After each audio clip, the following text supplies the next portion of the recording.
Welcome back to episode 6 of Show Us Your Rolex. This is where you submit your photos of your favorite or newest Rolex, and I provide a friendly commentary on your watches.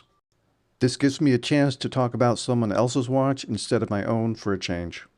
For today's episode, I asked for 2 or 3 photos of your newest Rolex and a short story behind how you acquired it and what you like most about it.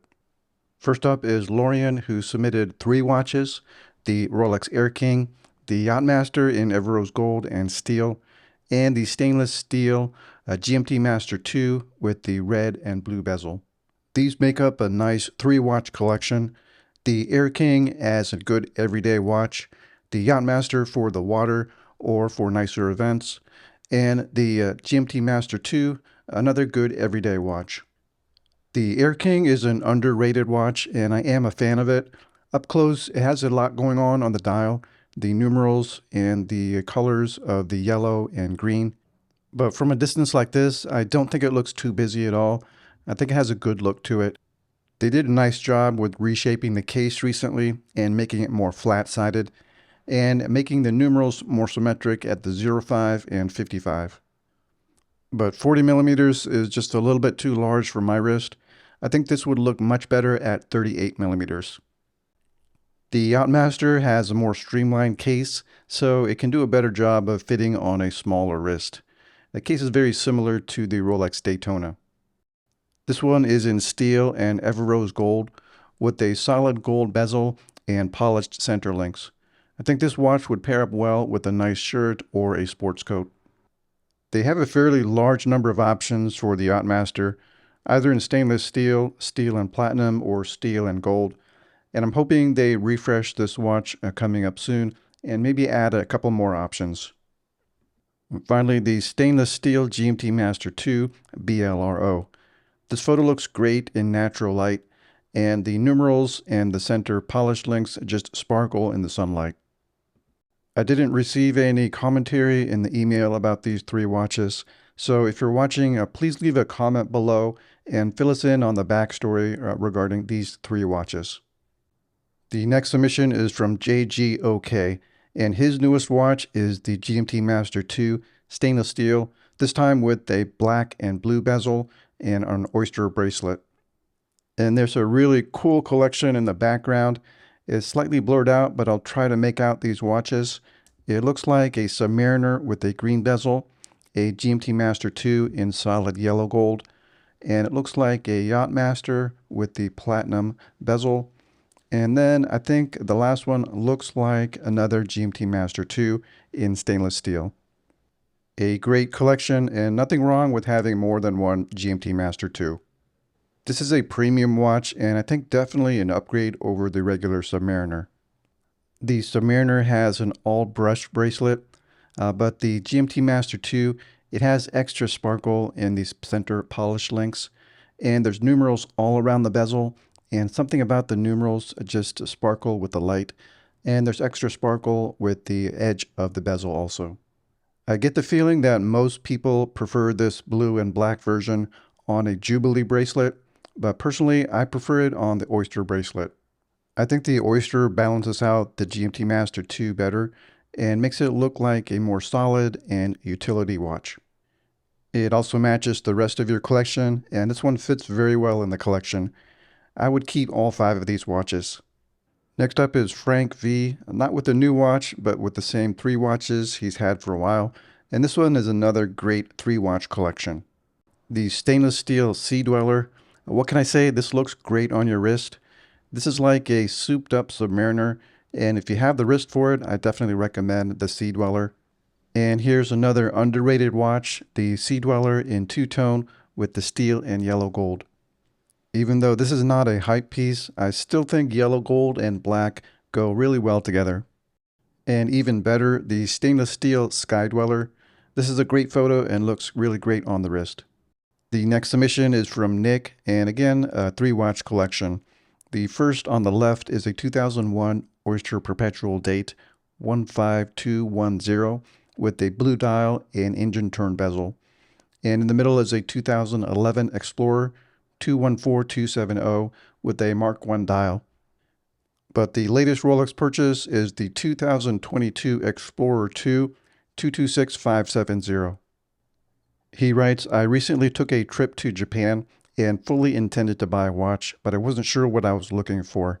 I have two other older Rolex models that I purchased used within the last year or so, but I always planned on the 226570 being the first Rolex I pursued from an authorized dealer. My mind wandered towards a decent 16570 Explorer 2 polar dial. While I was in Japan, I was perusing some listings on Chrono24 and found a few good ones, and also happened upon a barely used 22570 for a good price available in Ginza. With the exchange rate and no sales tax, it was lower than current MSRP. It was definitely over what I was planning on spending, but after thinking about it for a few hours, I decided that the 16570 would ultimately have been a bit of a consolation prize in place of what I really wanted. So the next day I went to Ginza and bought the 226570. The day after that, I tried on the 16570 polar dial and immediately fell in love with that too. So someday I will be adding that one to the collection. Thanks for the story and the great photo. Personally, I think the new modern Explorer 2 is the better watch out of the two, and I think a black dial actually looks better than the polar dial. But 42 millimeters is too large for my wrist. If this wasn't a 39 millimeter and looked closer to a more vintage Explorer 2, then I would definitely go after one of those. Next submission is from David with a stainless steel GMT Master 2 with the black and blue bezel. This one looks like a very popular model in today's episode for some reason. He writes, my first stainless steel sports model. I requested this piece in late December 2024 from my AD as an anniversary gift. My wife gave me the green light.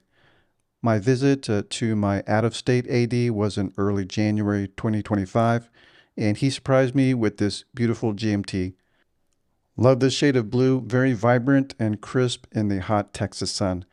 I had a root beer GMT that I was allocated 8 months earlier and was lucky to grab another GMT. I was apprehensive at first since I already had the root beer. My collection consisted of a Datejust 41 fluted bezel Wimbledon and the root beer at the time of purchase. My sales associate assured me that Batman was a completely different piece from the root beer, even though they were from the same collection.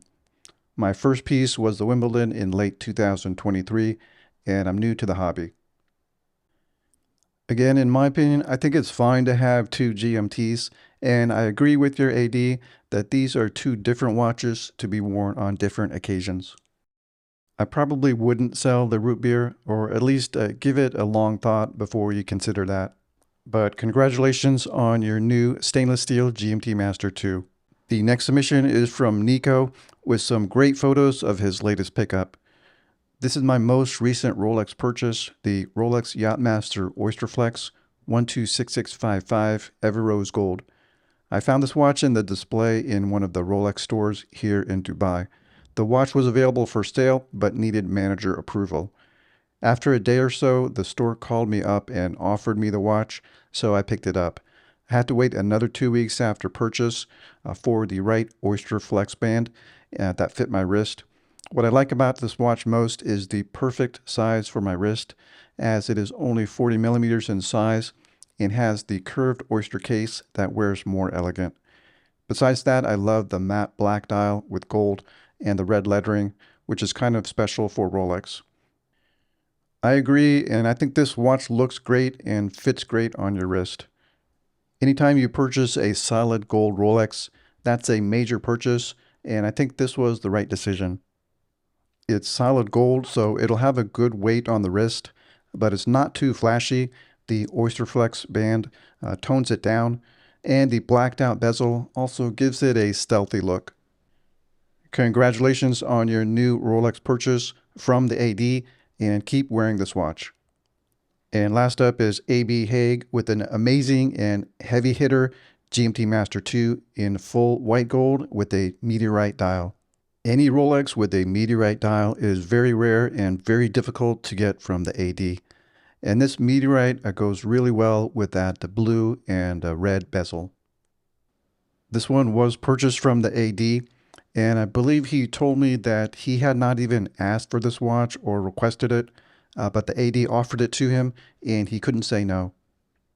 That was a good decision, and I would keep this watch.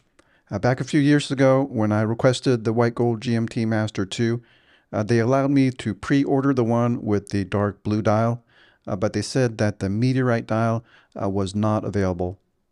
But this meteorite dial is a step above the blue dial and is probably the best version of a precious metal GMT Master 2 that's available out there.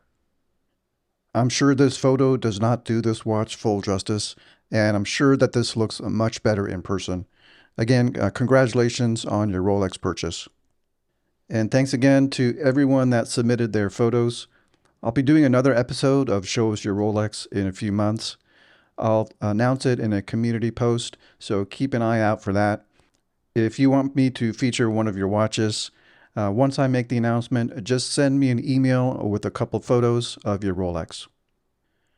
Or leave a comment below if I should start featuring other brands, and if I should change the title of the series to Show Us Your Watch instead of Show Us Your Rolex.